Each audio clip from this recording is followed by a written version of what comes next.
जय हिंद मित्रों। विद्युत धारा इलेक्ट्रिसिटी, जिसे आम बोलचाल की भाषा में बिजली कहते हैं, उसके बारे में समझते हैं।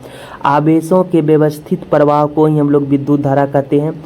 आवेश प्रवाह की दर को विद्युत धारा कहते हैं। तो आवेश को अगर यहाँ पे हम लोग Q से डिनोट करते हैं तो इसकी दर, अर्थात इसमें अगर T से भाग देते हैं तो इसी को हम लोग विद्युत धारा कहते हैं। तो इसका फार्मूला होता है I बराबर Q/T। Q जहाँ पे आवेश है, इसका मात्रक जो होता है विद्युत धारा का एम्पियर होता है। यदि इलेक्ट्रॉन पर E आवेश है, ठीक, अगर कोई पदार्थ आवेशित होता है तो उसके ऊपर इलेक्ट्रॉन आ जाता है, तो आवेश यहाँ पे इलेक्ट्रॉन को बताता है। तो आवेश बराबर होता है नंबर ऑफ इलेक्ट्रॉन Ne।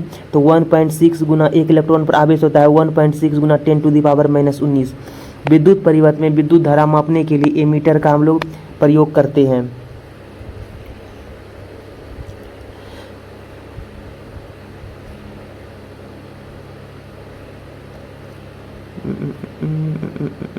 आवेश, जब कोई भी पदार्थ अपने समान व्यवहार से अलग व्यवहार प्रदर्शित करने लगता है, अर्थात उसके कारण विद्युत क्षेत्र या चुंबकीय क्षेत्र उत्पन्न होने लगता है, पदार्थ के इस गुण को विद्युत आवेश कहते हैं। SI यूनिट इसका आवेश का कूलाम्ब होता है। आवेश का SI मात्रक जो होता है वह कूलाम्ब होता है, जिसे C से डिनोट किया जाता है। थेल्स ने सबसे पहले आवेश को आवेशित किया था। एक वैज्ञानिक थे बेंजामिन फ्रैंकलिन, जिसने तरित्र चालक की खोज की थी, लाइटनिंग कंडक्टर की। लाइटनिंग कंडक्टर क्या करता है कि हवा में घर्षण के कारण जो आवेश उत्पन्न होता है उसको ये ज़मीन के अंदर भेज देता है बड़े बड़े कॉपर की छड़ों द्वारा। यही काम लाइटनिंग कंडक्टर करता है। तो आप लोग देखे होंगे कि पेट्रोलियम की टैंकर को लोहे के जंजीरों द्वारा जोड़ दिया जाता है, क्योंकि पेट्रोलियम दहनशील होने के कारण हवाओं के घर्षण से टैंकर पर उत्पन्न आवेश को ज़मीन में पहुंचा दिया जाता है। इसलिए हवा के घर्षण द्वारा जो उसके टैंकर पर आवेश उत्पन्न होता है, ठीक, तो उसको ज़मीन में पहुंचा दिया जाता है। नहीं तो उदहरणशील पदार्थ होने के कारण, घर्षण के कारण उसमें आग लग जाएगी। पदार्थों के परमाणुओं की रचना 3 मौलिक कणों से होता है। सबसे पहले जो होता है हम लोग का ऋण आवेशित इलेक्ट्रॉन होता है। ये नाभिक है, ठीक, इलेक्ट्रॉन नाभिक के चारों ओर चक्कर लगाते रहता है। और एक धन अनावेशित न्यूट्रॉन होता है। न्यूट्रॉन और प्रोटॉन जो नाभिक में रहता है, न्यूट्रॉन पे कोई आवेश नहीं रहता है, लेकिन प्रोटॉन पे आवेश रहता है, इस पे धनावेश रहता है। और इलेक्ट्रॉन जो नाभिक के चारों ओर चक्कर लगाता है उस पे ऋणावेशित रहता है, ऋण आवेश रहता है। तो ऋण आवेश को हम लोग माइनस साइन से डिनोट करते हैं और धन आवेश को हम लोग प्लस साइन से डिनोट करते हैं। तो ऋण आवेश और धन आवेश ये दोनों मिल करके परमाणु को विद्युत उदासीन बनाए हुए रखता है।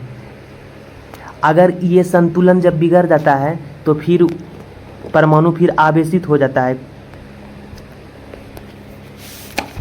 जैसे कभी कभी वस्तुओं में धन तथा ऋण आवेशीय संतुलन बिगड़ता है। उदाहरण के लिए देखिए, जब हम लोग कांच की छड़ को रेशम के कपड़े से रगड़ते हैं तो कांच की छड़ के कुछ इलेक्ट्रॉन रेशम के कपड़े पर चले जाते हैं। फलतः कांच की छड़ पर धन आवेश का परिणाम अब ऋण आवेश के परिणाम से अधिक हो जाता है। तब हम कह सकते हैं कांच की छड़ धनावेशित हो गया।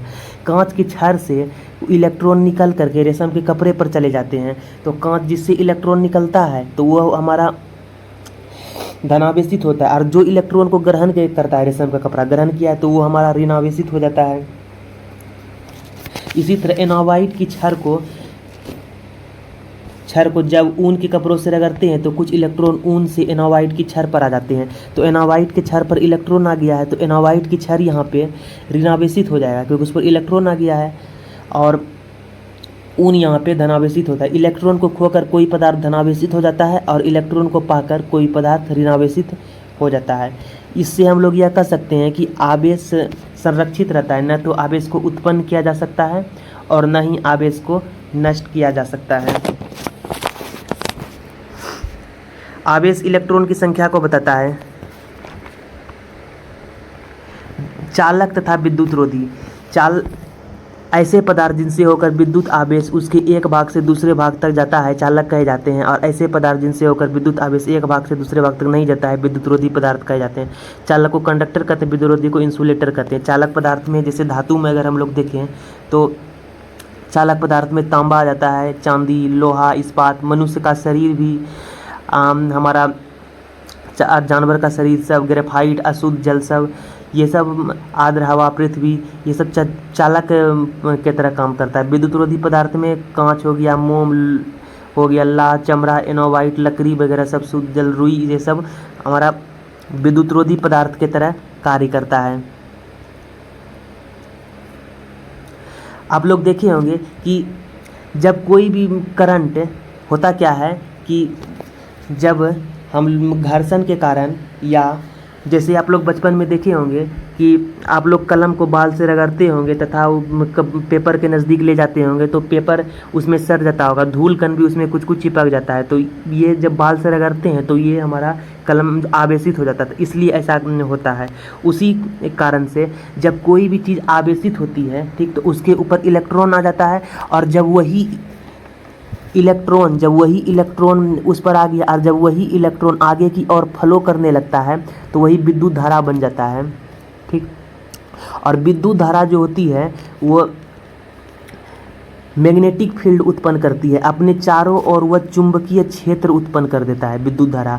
और चुंबकीय क्षेत्र उत्पन्न करने के कारण वो एक दूसरे को आकर्षित या विकर्षित करती है। उसीलिए हम लोग देखे होंगे कि बड़े बड़े वायर वगैरह सब में, जो कि टावर से निकले हुए तार, ट्रांसमिशन लाइन सब होते हैं, इसमें स्पेसर का यूज करते हैं ये, क्योंकि इसमें करंट सब फ्लो होते रहती है,